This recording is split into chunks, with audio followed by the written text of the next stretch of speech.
In the year 150 AD, a Roman soldier could retire after 20 years of service and use his savings to buy a large farm, a house, and live like a king for the rest of his life. 150 years later, that same soldier, doing the exact same job, would retire with a pile of coins that couldn't even buy a single bag of wheat. Rome didn't fall because of barbarians at the gates. Rome fell because the government attacked its own people, not with swords, but with math. They destroyed the value of money to keep a dying system alive. And if you look at the charts of the American economy today, you will see a pattern that looks terrifyingly familiar. The empire is repeating itself. This is documentary dollar. We look at the history of money to understand where your future is going. Most people think the Roman Empire ended in a giant explosion of fire and war. We imagine cities burning and armies marching, but that is not how empires truly die. The death of a superpower is usually quiet, happens slowly, then all at once. For hundreds of years, Rome was the master of the world. It had the best roads, the strongest army, and the most advanced trade network in human history. A merchant could travel from England to Egypt using one currency, the denarius. The denarius was the US dollar of the ancient world. It was the standard. If you held a denarius, you knew exactly what it was worth. It was made of almost pure silver. It was trust, forged in metal. But then, something strange began to happen. Around the year 64 AD, prices started to creep up. At first, nobody noticed. Maybe wheat was a little more expensive this year. Maybe wine cost a few more coins. People blamed the weather. They blamed greedy shopkeepers. They blamed bad luck. But the problem wasn't the weather. The problem was inside the palace. The Roman emperors had a problem that modern politicians would recognize immediately. They wanted to be popular.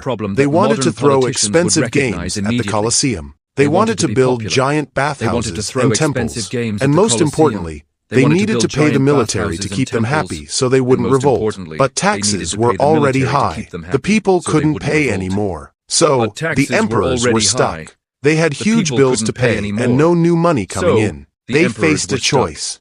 Choice A, spend less money and make the people angry.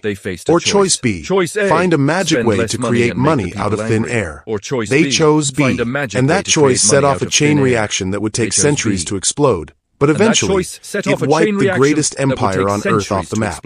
We are investigating this today because we need to answer one specific question.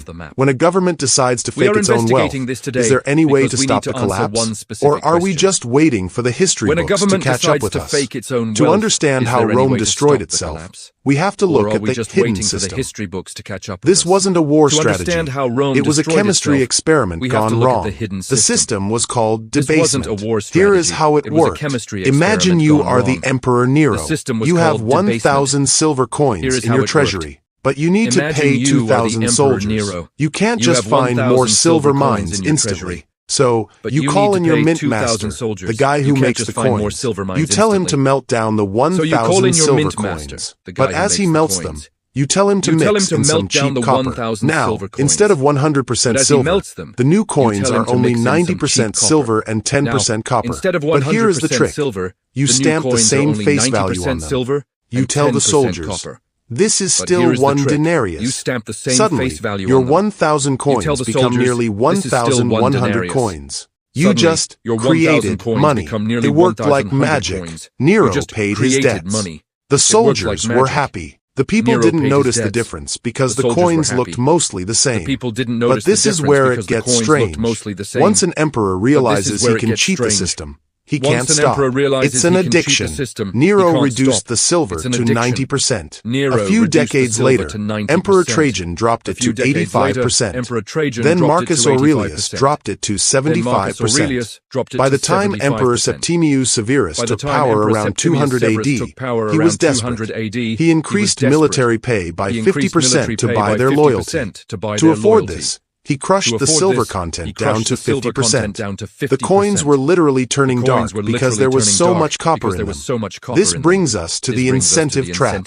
Every new emperor inherited a mess. Prices were rising because shopkeepers realized the coins were junk.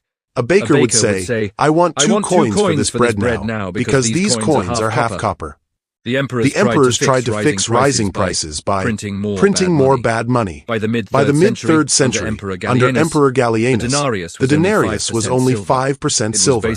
It was basically a bronze slug washed in a thin layer of silver that rubbed off in your pocket. The government refused to accept its own coins for tax payments. Think about that. The emperor would pay soldiers in this junk currency, but when he demanded taxes from the people, he demanded payment in gold or actual goods like grain. He knew the money was fake. This created a two-tier economy. Tier 1. The insiders. The government, the military generals, and the super-rich friends of the emperor. They got the new money first. They spent it while it still had some value. They used it to buy real assets, huge farms, gold, slaves, and fine art. Tier 2. The people. The common citizens, farmers, and laborers. By the time the money reached them, the prices had already skyrocketed. Their savings were wiped out. If you saved money in 100 AD, you were rich. If you held on to those same coins until 250 AD, you were destitute. The currency had lost 99% of its value. Does this sound familiar? In economics, this is called the Cantillon Effect. It means that when money is printed or debased, the people closest to the printer get rich, and the people furthest away get poor. In Rome, this destroyed the middle class. The independent farmers who built the empire were crushed by inflation. They had to sell their land to the super-rich patricians and become tenant farmers, basically serfs on their own land. Rome went from a society of free citizens to a society of a few billionaires and millions of dependents. And to keep these millions of poor people from revolting, the government created the final piece of the hidden system, the Annona. The Annona was a massive welfare program. Free grain, and later free oil and wine, handed out daily to the citizens of Rome. Bread and circuses. The government destroyed the economy with inflation, making everyone poor. Then, to keep them quiet, the government handed out free food paid for by taxes on the few productive people left. It was a death spiral. And once it started, it took 200 years to hit the bottom. But the bottom did come. Now, let's jump 2,000 years into the future.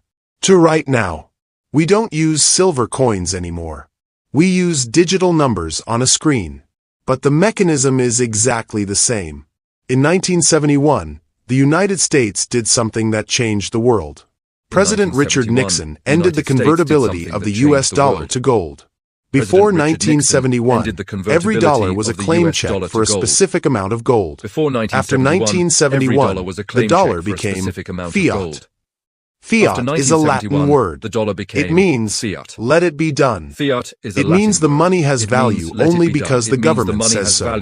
Just like Nero adding copper to the silver, this allowed the US government to print as much money as they wanted without needing the gold to back it up. But the real trigger, the moment that mirrors the fall of the denarius, happened in 2020. During the global crisis, the U.S. Federal Reserve printed more money in 2 years than it had in the previous 2 centuries combined. Trillions of dollars flooded the system. They called it stimulus. Rome called it the Annona. They called it quantitative easing. Rome called it debasement. Just like in Rome, the money didn't go to everyone equally. It went to the banks and corporations first. The stock market hit all-time highs while small businesses were closing. The rich bought up real estate, pushing housing prices so high that the average worker could no longer afford a home. Remember the Roman soldier who couldn't buy a farm? Today, we have the American graduate who can't buy a house. And now, we are seeing the next phase of the technology of control. In Rome, when the currency collapsed, the Emperor Diocletian tried to fix it by issuing a price edict. He made a law saying, you must not charge more than X for wheat.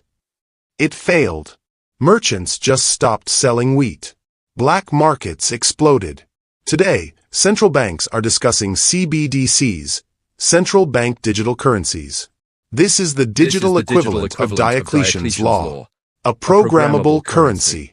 If the government thinks you are spending too much, or prices are too high, they could theoretically turn off your ability to spend. The technology has changed. We aren't clipping coins anymore. We are typing codes. But the impulse is the same. The government has overspent, the debt is unpayable, and the only way out is to change the money itself. So, where does this leave us? If the map of history is accurate, we can predict three major things that are about to happen. This isn't doom-mongering. It is just cause and effect. Consequence 1. The hollow institutions. In late-stage Rome, nobody wanted to be a local politician anymore. It used to be an honor. But eventually, the government made local councils responsible for collecting taxes. If the town couldn't pay, the politicians had to pay out of their own pockets. So, competent people fled the government. The institutions became hollow shells, run by corrupt bureaucrats or military strongmen. We are seeing this trust erode today. Trust in media, trust in Congress, and trust in the banking system is at historic lows. When people realize the money is rigged, they stop trusting the people in charge of the money. Consequence 2. The feudal shift. As inflation rises, holding cash is a losing strategy.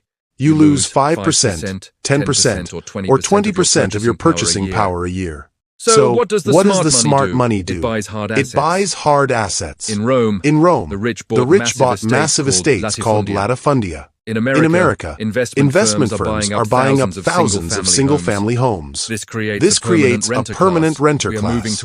We are moving toward a neo-feudalism.